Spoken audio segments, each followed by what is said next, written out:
नाज़रीन, डीआई खान में police training school ते हमलो कंदड़ 5 ई दहशतगर्द मारिजी विया आहिनि। दहशतगर्दनि सां मुक़ाबले में 7 पुलिस अहलकार शहीद ऐं 13 ज़ख़्मी थिया आहिनि। इलाइक़े अंदरि क्लीयरेंस ऑपरेशन मुकमल कयो वियो आहे।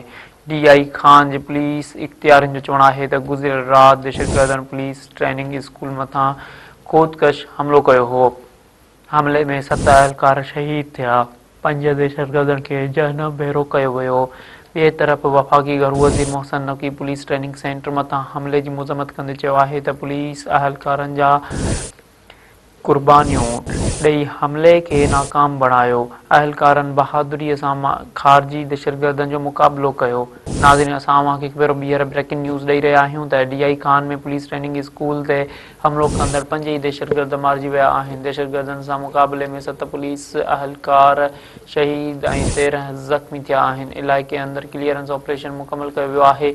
डीआई खान जे पुलिस इख़्तियारनि जो चवणु आहे त गुज़िरियल राति दहशतगर्द पुलिस ट्रेनिंग स्कूल मथां ख़ुदकश हमलो कयो हो। हमले में 7 अहलकार शहीद थिया, 5 दहशतगर्दनि खे जहन्नम भेरो कयो वियो। ॿिए तरफ़ वफ़ाक़ी घरू वज़ीर Mohsin Naqvi police training centre मथां हमले जी मज़म्मत कंदे चयो आहे त पुलिस अहलकारनि जी क़ुर्बानी ॾेई हमले खे नाकाम बणायो। अहलकारनि बहादुरीअ सां ख़ारजी दहशतगर्दनि जो मुक़ाबिलो कयो।